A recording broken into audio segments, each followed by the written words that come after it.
दोस्तों नमस्कार। दोस्तों, दुनिया के सबसे बड़े लोकतांत्रिक देश में बिछी हुई रेड कारपेट को कुछ देर के लिए आज आप उठा डालिए, क्योंकि इस रेड कारपेट के भीतर खून से सने हुए हाथ हैं। इस देश के इंस्टीट्यूशन से रिश्ते हुए घाव हैं।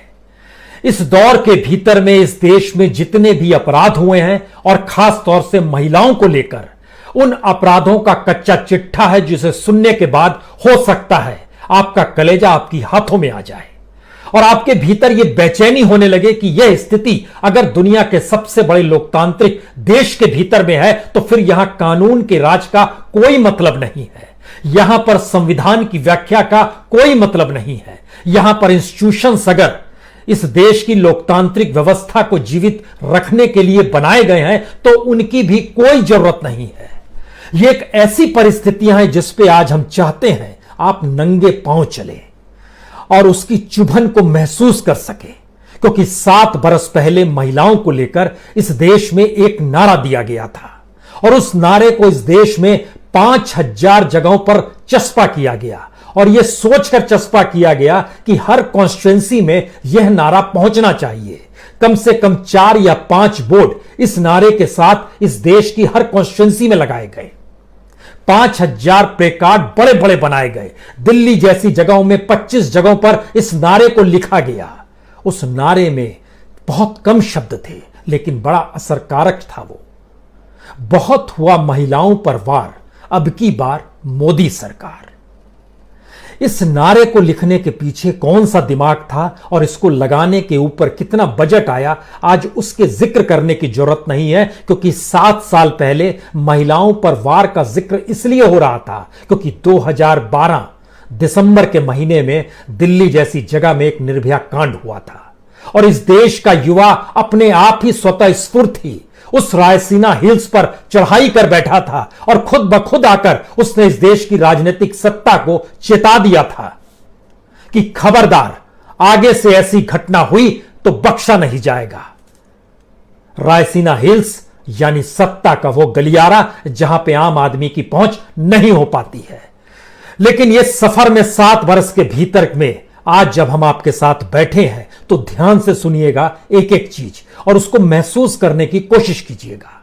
उसकी वजह बहुत साफ है कि निर्भया के साथ जो कुछ हुआ था उसको इलाज के लिए सिंगापुर जब भेजा गया और जब वो इलाज के बाद लौटी और जब मौत को वो गले लगा रही थी, उस समय इस देश के प्रधानमंत्री भी हवाई अड्डे पर पहुंच गए थे।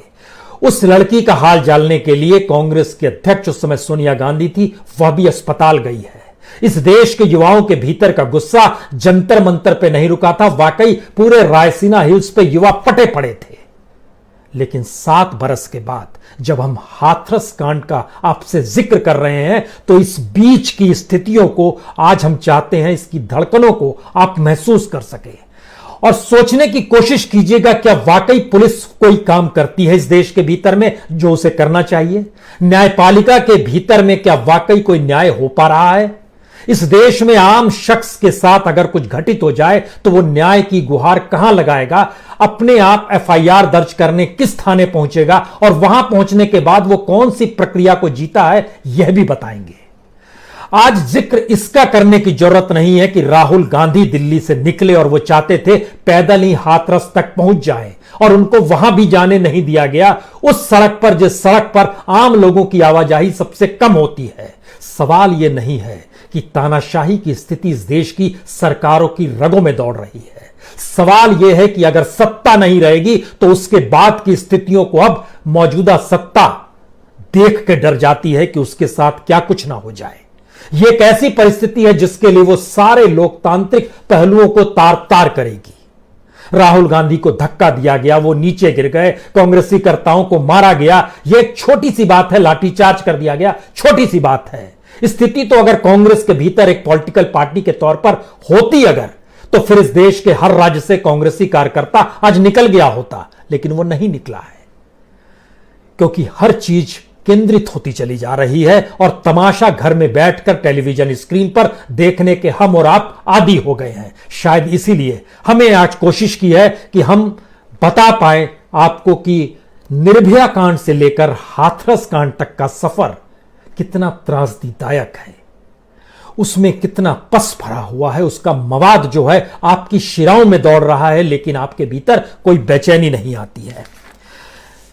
जनवरी 2013 से लेकर आज की तारीख तक, यानी 2020 के सितंबर की 30 तारीख तक की स्थिति को जरा देखने की कोशिश कीजिएगा। इस दौर में लगभग 7 साल 9 महीनों का हम आपसे जिक्र कर रहे हैं, और इन 7 साल 9 महीने में इस देश के भीतर में 2825 दिन होते हैं। 2825 दिन में हर दिन एवरेज निकालिएगा तो 88 रेप इस देश में हुए हैं। और अगर इन 7 साल 9 महीनों का जिक्र करें, 2,48,600 रेप इस देश के भीतर में इन 7 बरस 9 महीनों के वक्त में हुए हैं। ये सारे आंकड़े 2013 से लेकर 2019 तक सरकारी आंकड़े हैं। उसका जो एवरेज निकला है उसको हमने 2020 के 9 महीनों में जोड़ा है, और उसके बाद ये आंकड़ा निकल कर आया है। इन 2,48,600 रेप केसेस में कोर्ट तक जो मामले पहुंचे वह सिर्फ 61,436 मामले हैं। इसमें जो ट्रायल जिनको कंप्लीट किया गया उसके मामले हैं 31,484 मामले हैं। कन्विक्शन जिनको सजा हुई है उनकी संख्या 7,955 है। जो छूट गए वो 21,000 हैं। जो डिस्चार्ज कर दिए गए, यानी केस को ही डिस्चार्ज जिसको कर दिया गया, वह तकरीबन 2,994 है। समझे क्या आप? सिर्फ 3% केस, 3% कन्विक्शन रेट है, और जो कोर्ट तक पहुंचे उसके लिहाज से लगभग 25% केस, 25 से 27% के बीच में, वहां तक अदालत में जो केस पहुंचे और उस पर जो कन्विक्शन हुआ है उसकी स्थिति है 27%। लेकिन ओवरऑल जो स्थिति थी जो अदालत तक पहुंची इस 7 बरस के भीतर में, उसमें कन्विक्शन रेट है 3%। किसे सजा देना चाहते हैं और क्यों सजा देना चाहते हैं, और खास तौर से जब आप उत्तर प्रदेश का जिक्र करते हैं तो फिर हम आपको 7 बरस पहले इस देश के सच को मौजूदा वक्त के आईने में दिखला दें। दिसंबर 2012 में जब निर्भया कांड इस देश के भीतर में हुआ, तो उसके बाद जब पहला बजट आया, 1,000 करोड़ रुपया इस देश के तब के फाइनेंस मिनिस्टर ने बजट में ऐलान किया निर्भया फंड के तौर पर। उस 1,000 रुपए के हिसाब से बहुत सारे प्रोजेक्ट्स थे, बहुत सारी योजनाएं थी, और उसके जरिए इस बात का जिक्र था कि हां, हम इसके जरिए 32 प्रोजेक्ट और स्कीम लेकर आ रहे हैं। बरस दर बरस वो रकम बढ़ते बढ़ते 7,436 करोड़ 66 लाख रुपए हो गई। लेकिन सिर्फ जो संबंधित मंत्रालय काम कर रहे थे उन्होंने जो पैसा दिया इन 7 बरस के भीतर में, वह है 2,646 करोड़ रुपए। और जो अलग अलग राज्य थे, इसमें था क्या यह भी आपको जानना चाहिए। इसमें सबसे शानदार चीज अपनाई गई थी, वन स्टॉप सेंटर बनाएंगे, जिसमें आपको विक्टिम जो होगी उसको हर तरह की सहायता दी जाएगी। पुलिस की सहायता होगी, मेडिकल एड होगा, लीगल एड होगा, उसको काउंसलिंग की जाएगी। उसकी जो मानसिकता होती है उस दौर में जब उसके साथ रेप हो जाता है, तो उसको एक अनुकूल परिस्थिति में लाने का प्रयास होगा। लेकिन सरकारी आंकड़े बतलाते हैं कि उन्होंने बहुत साफ तौर पर कहा कि हमने लगभग 2 लाख लड़कियों को इसके जरिए ठीक किया है, उनको मदद दी है। और इस दौर के भीतर में जब हम परखना शुरू करते हैं कि कितने केसेस में महिलाएं इसमें शरीक हो गई, तो वो निकल के आ रहा है कि जितनी लड़कियों के साथ जो कुछ हुआ, जो एफआईआर दर्ज है, वह संख्या लगभग 5 लाख के पार की है। यह पहली स्थिति है। दूसरी स्थिति, 2012 में इस देश के भीतर में जितने रेप हुए थे ना निर्भया कांड के, उनकी संख्या लगभग 29,000 थी, और बरस दर बरस बढ़ते चले गए। 2013 में 30,000, 2014 में 32,000, 2015 में 32,000, 2016 में 33,000, 2017 में कुछ कम हुआ 32,557 हो गया, 2018 में यह 33,356 हो गया, और पिछले बरस सरकार ने आंकड़ा बताया 32,033, यानी हर दिन लगभग 87-88 रेप इस देश में होते हैं। और उनका कन्विक्शन रेट और निर्भया फंड की स्थिति हमको लगता है दोनों जानना चाहिए। हमने इसके लिए सबसे बेहतरीन राष्ट्र महाराष्ट्र है, एक राज्य जो है महाराष्ट्र, इसलिए क्योंकि इसने निर्भया फंड से 0 पैसा खर्च किया। एक भी पैसा खर्च नहीं किया। लेकिन इन 5 बरस में जो बीती फडणवीस सरकार थी, 2014 में आई और 2019 तक में, उसने एक भी पैसा खर्च नहीं किया। लेकिन वहां पे 22,000 से ज्यादा इस राज्य में रेप हुए हैं। हर साल का आंकड़ा है और यह बतलाता है कि महाराष्ट्र का नंबर रेप की पोजीशन में 6ठे नंबर पर है। उत्तर प्रदेश आगे में खड़ा है और उत्तर प्रदेश का जैसे ही जिक्र आएगा तो आपकी रूह कांपने लगेगी। इसलिए कांपने लगेगी क्योंकि जब हम इन स्थितियों का जिक्र कर रहे हैं कि इस देश के भीतर में तो महिला विकास मंत्रालय को 24 घंटे की हेल्पलाइन देनी थी, नहीं दी। आईटी मिनिस्ट्री को महिला सुरक्षा का गैजेट तैयार करना था, नहीं किया। एक महिला बैंक बनना था, नहीं बना। निर्भया फंड के जरिए चीजों का उपयोग होना था, नहीं हुआ। राजनीतिक दलों ने कहा था महिला सुरक्षा उनकी पहली प्राथमिकता होगी, नहीं हुई। पब्लिक ट्रांसपोर्ट के भीतर में जीपीएस सिस्टम लगा दिया जाएगा, नहीं लगा। कुछ भी नहीं हुआ 7 बरस में, सिवाय इसके कि रेप दर रेप बढ़ती चली गई।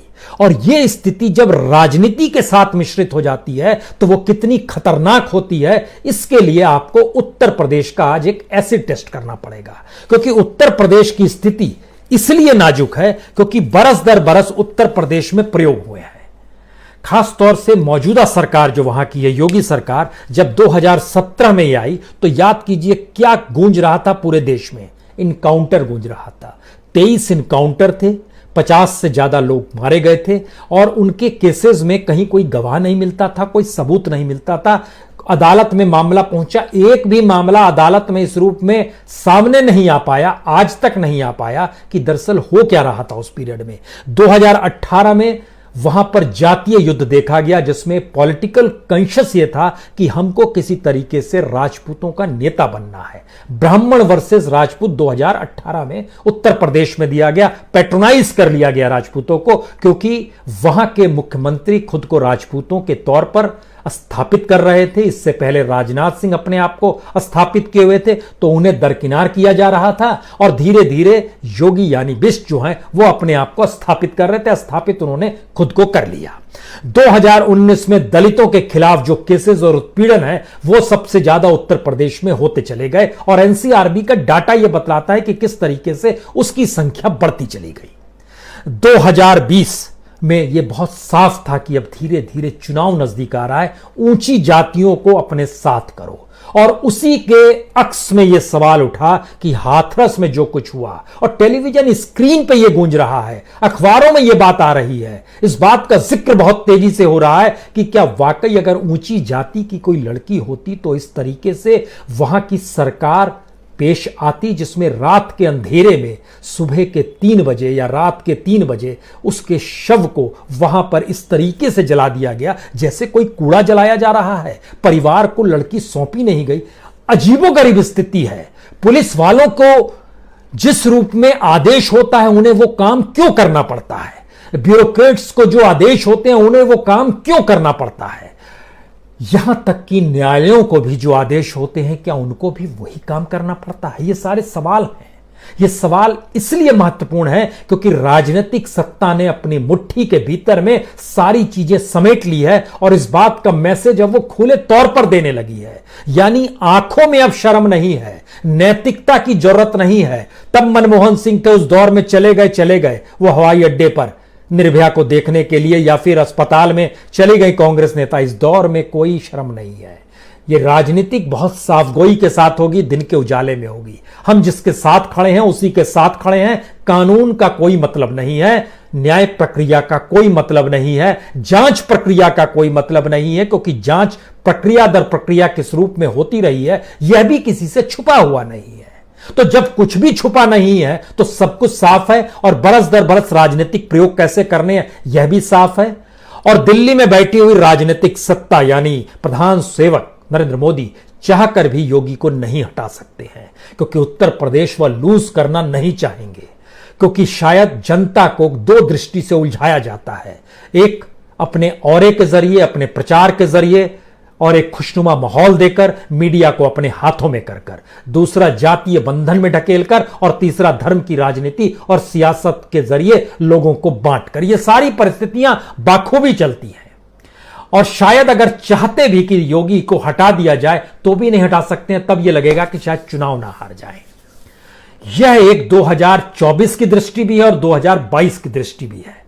इस बीच में संयोग से 2020 में हम आकर खड़े हो गए हैं, जहां पर इन बातों का आपसे जिक्र कर रहे हैं। और इस जिक्र को करने के साथ साथ हर का एक अपना सियासी मॉडल होता है। उस मॉडल के भीतर उसके कुछ पॉलिटिकल प्रयोग होते हैं। उस पॉलिटिकल प्रयोग के अनुकूल पुलिस को काम करना पड़ता है। जो पुलिस मौजूद थी हाथरस में और जहां पर यह सब कुछ हो रहा था, वहां पर उसकी जुबान से क्यों ये आवाज नहीं निकल पा रही थी कि क्या हो रहा है, यह भी हम बता दें। और वो बताने में क्या दिक्कत है, या फिर ग्रेटर नोएडा में, जो कि हाथरस में धारा 144 लागू की गई है, ग्रेटर नोएडा में नहीं की गई है, लेकिन राहुल गांधी की गिरफ्तारी ग्रेटर नोएडा में हो जाती है। वो हाथरस के बॉर्डर तक अभी पहुंचे नहीं है, लेकिन यहीं पर इनको पकड़ लिया गया और कानून की दुहाई दी गई। यानी कानून की परिभाषा बदलेंगे, स्थितियां अदालत तक को प्रभावित करने वाली लाई जाएगी। और यह सारी स्थितियों में ना कोई सबूत रहेगा, ना कोई बताने वाला वहां पहुंचेगा कि क्या हो रहा था।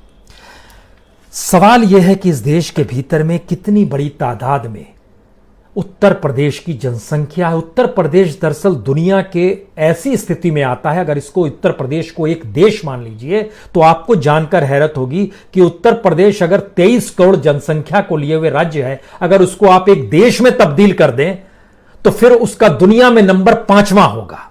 और इस स्थिति में पहले नंबर पर अगर अपने तौर पर आप देखना शुरू कीजिए, चाइना पहले नंबर पर, दूसरे नंबर पर भारत, तीसरे नंबर पर अमेरिका जिसकी जनसंख्या 33 करोड़ है, चौथे नंबर पर आपको इंडोनेशिया आएगा जिसकी 27 करोड़ है, पांचवें नंबर पर पाकिस्तान आएगा जहां 22 करोड़ है। उससे भी आगे हो गया 23 करोड़। 2020 में जनसंख्या उत्तर प्रदेश की है 23 करोड़। तो दुनिया के 5वें सबसे बड़े देश के तौर पर यूपी की पहचान होगी। आपके जहन में यह बात आनी चाहिए। दूसरी बड़ी बात क्या है कि इतने बड़े राज्य के भीतर में संभालने के लिए जो विधायकों की संख्या है वो 403 है।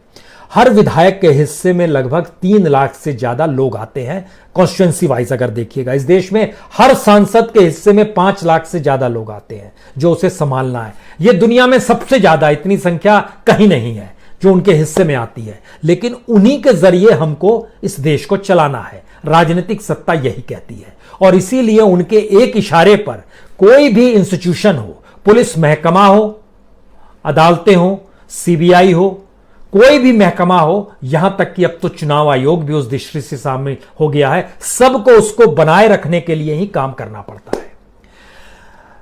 यानी 2,48,000 के लगभग 2,48,600 केसेस बीते रेप के, सिर्फ रेप के, महिलाओं को लेकर भी नहीं, क्योंकि महिलाओं के ऊपर जो केसेस हुए उनकी संख्या अगर हम आपको बताना शुरू करेंगे तो आपको जानकर हैरत होगी। तकरीबन 25 लाख केसेस महिलाओं को लेकर इस दौर में 7 बरस में हुए हैं। उसमें से 2,48,600 केसेस सिर्फ रेप के हैं। और ये थाने तक पहुंचे हुए मामले हैं। और ये अदालतों तक कितने पहुंचे ये भी हमने बताया। लेकिन इसमें हमको लगता है कि हम इसका एक एवरेज निकाल रहे थे, लेकिन गवर्नमेंट की तरफ से जो जानकारी एक निकल कर आई, हमको लगता है वह भी आपको जानना चाहिए। ये 2018 का साल है। 2018 में जो टोटल केसेस निकल कर आए थे वो कितने केस थे, अदालत तक कितने केस पहुंचे, ये गवर्नमेंट का डाटा जब निकल कर आया तो वह भी चौंकाने वाला है। 2018 में 1,56,327 रेप के केसेस ट्रायल पे थे। उसमें से 17,313 केसेस के ट्रायल कंप्लीट हुए। उसमें से 4,708 लोगों को कन्विक्शन हुआ। 11,133 लोग एक्विटल थे, छूट गए। 1,472 केसेस में डिस्चार्ज कर दिया गया। यानी 1,38,642 केस पेंडिंग पड़े रह गए। यह 2018 का एक डाटा है। उस दृष्टि से जब आप देखना शुरू कीजिएगा, जो एसआईटी बनी है ना, एसआईटी अगर नहीं भी बने और अगर इसके भी आगे कार्रवाई हो जाए और सीधे अदालत अपनी कार्रवाई शुरू कर दे, तो भी जरा समझने की कोशिश कीजिएगा। इस देश के भीतर में लगभग 2.5 करोड़ केसेस ऐसे हैं जो डिस्ट्रिक्ट और सबोनेट केस चल रहे हैं। ये 2.5 करोड़ सिर्फ क्रिमिनल केसेस हैं। रेप का केस, मर्डर का केस क्रिमिनल में आता है। उसमें जब हमने जानकारी हासिल करनी शुरू की तो टॉप नंबर पर उत्तर प्रदेश है, जहां पे 63,90,000 केसेस पेंडिंग है डिस्ट्रिक्ट और सबोनेट केस में। इस 63 लाख में से कितने केस होंगे रेप के और कितने केस होंगे मर्डर के?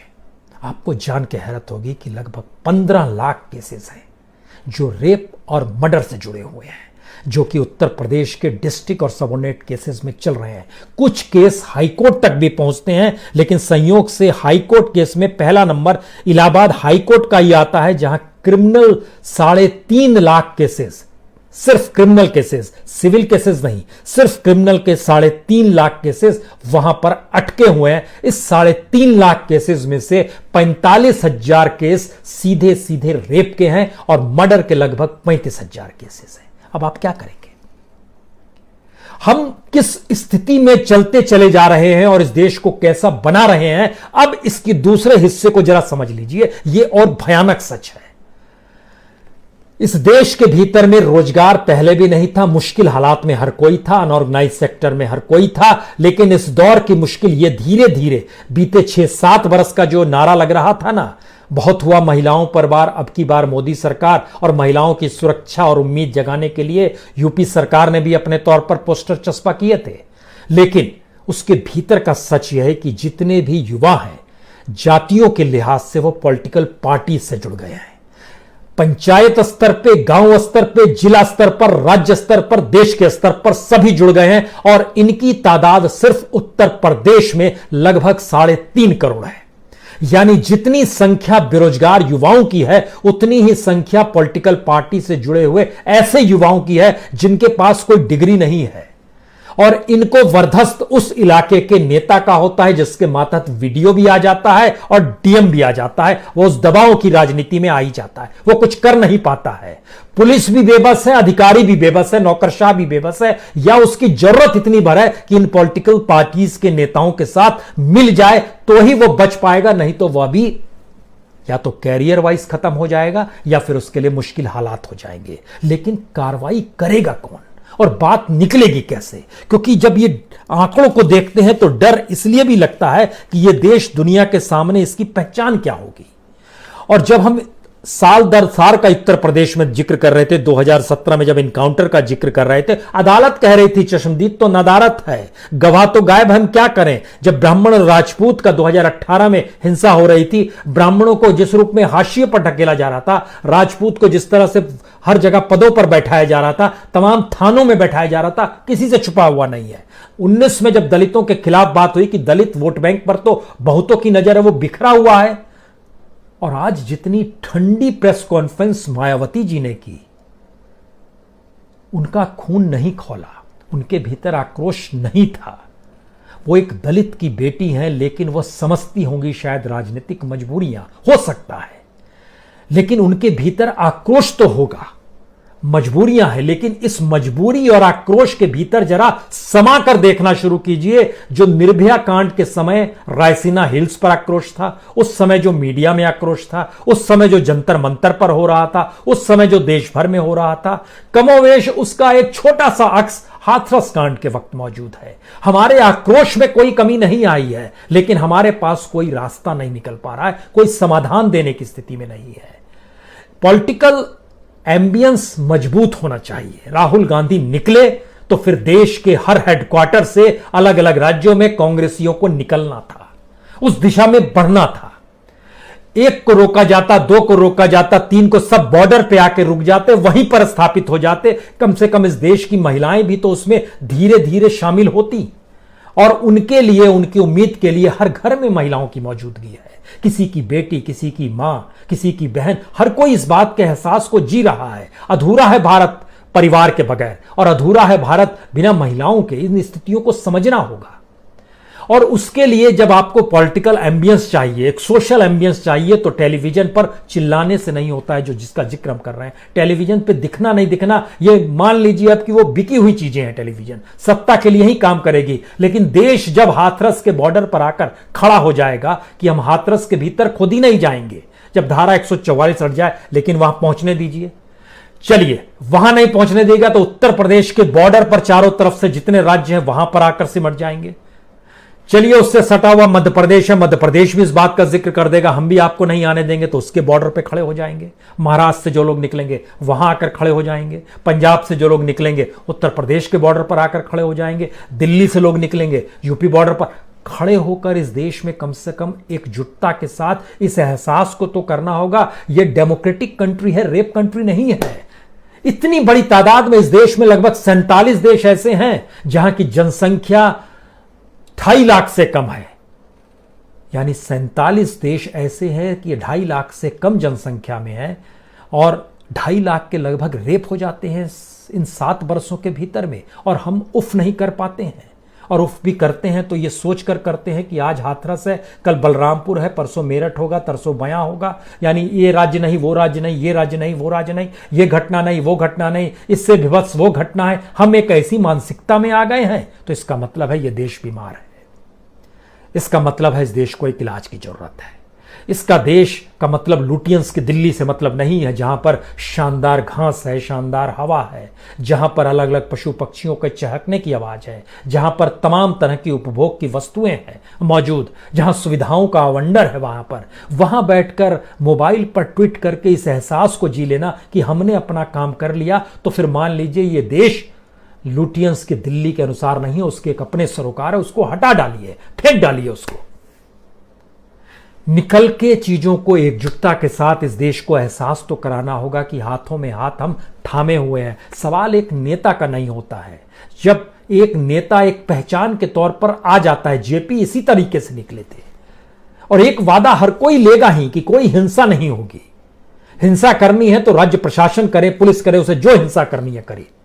हो सकता है उसको भी घर के भीतर जब वो लौटे तो उसके घर की पत्नियां होंगी, बच्चियां होंगी, बहन होगी, वो कहेंगी आप क्या कर रहे हैं, आपको शर्म नहीं आती है? इस देश के भीतर में अगर ऐसा कुछ हो रहा है, यह एहसास इस देश के भीतर में पैदा करना होगा। अन्यथा हम संख्या गिनते रह जाते हैं। हम कभी इनकाउंटर गिनते हैं, कभी दलित एट्रोसिटीज गिनते हैं, कभी महिलाओं पर जो कुछ हो रहा है उसे गिनना शुरू करते हैं, और इसको गिनते गिनते हम ये जरा समझने की कोशिश कीजिए कि इजराइल की पहचान दुनिया भर में है, फ्रांस की पहचान दुनिया भर में रही, जर्मनी और इटली ने दुनिया पर अपने तरीके से राज किया। कितने लोग थे, कितनी जनसंख्या इन राज्य देशों की? जर्मनी में लगभग 8.5 करोड़ आज की तादाद में, इटली में लगभग 6 करोड़, 6.5 करोड़, इजराइल में तो और कम है, वहां तो सिर्फ 1 करोड़ भी लोग नहीं है, 86 लाख लोग हैं। रशिया जैसी जगह में 14 करोड़ लोग हैं, उससे भी ज्यादा उत्तर प्रदेश है। लोगों को अपने तौर पर पहल करनी होगी, अन्यथा सवाल यही होगा, बार बार उठेगा कि यह सियासत बांध रही है, यह जाति बांध रही है, यह धर्म बांध रहा है, और इसके भीतर में हमारे लिए कानून कोई मायने नहीं रखता है। कानून का राज स्थापित करने के लिए जनता को ही पहल करनी होगी, क्योंकि कानून को संभाले हुए लोग या उसके प्रति जिम्मेदारी लिए हुए इंस्टीट्यूशंस और लोग अगर उस राजनीतिक सत्ता के साथ खड़े हो जाएंगे, जो राजनीतिक सत्ता आज है कल नहीं होगी, वो कल फेंका जाएंगे दूर, इसमें कोई दो मत नहीं है। जन जन्मांतर के लिए कोई नहीं आता, आज नहीं कल फेंका जाएगा, और वो इस डर से सत्ता में मौजूद रहने के लिए कुछ भी करने को तैयार रहते हैं कि यह सत्ता छिन जाएगी, तब वो क्या करेंगे। यह देश एक ऐसी स्थिति में बढ़ रहा है, सत्ता में रहने वाला शख्स डरता है, विपक्ष में खड़ा शख्स उसी ताकत के साथ अपने आप को स्थापित करते हुए आना चाहता है कि आने के बाद हम सबको सबक सिखाएंगे। यह मानसिकता ठीक नहीं है। इस देश के भीतर में लोकतांत्रिक स्थितियों को जीने के लिए सबसे पहले रूल ऑफ लॉ होगा, कानून होगा, और यह दबाव जनता का दबाव होगा, परिवारों का दबाव होगा, तो ही काम करेगा। नहीं तो पुलिस तो वैसे ही काम करने लगेगी जब उसके भीतर से वो आवाज नहीं आएगी। उसको यह जागृत होना पड़ेगा। और एक आखिरी बात, जो शायद सबसे महत्वपूर्ण बात यह है कि राजनीतिक सत्ताओं के उठापटक या अपराध के आंकड़ों के मातहत इस देश को दुनिया तौलने लगी है। दुनिया के तमाम बड़े अखबार हो, मैगजीन हो, या देश हो, या यूनाइटेड नेशन के भीतर भी जब आवाज़ उठती है तो भारत की पहचान बिल्कुल नए तरीके से गढ़ी जा रही है, जिसके भीतर इस तरह से अपराध होते हैं, रूल ऑफ लॉ काम नहीं करता है, डेमोक्रेसी गायब नजर आती है, ये अंतर्राष्ट्रीय मंचों पर चीज़ें जा रही है। ये सत्ता तो आज नहीं कल चली ही जाएगी, लेकिन देश की पहचान कैसे बनेगी? इस देश को लड़ने के लिए सीखना होगा, उसको आगे आना होगा। और यही शायद दुनिया में पहचान दे पाएगी देश को, और देश के भीतर भी एक दबाव के तौर पर चीजें काम करेगी जो उस चुनावी राजनीति के समानांतर कहीं लार्जर देन लाइफ होकर खड़ी हो जाएगी। ये लोगों को हाथों में हाथ थामने होंगे। बहुत बहुत शुक्रिया, बहुत बहुत शुक्रिया।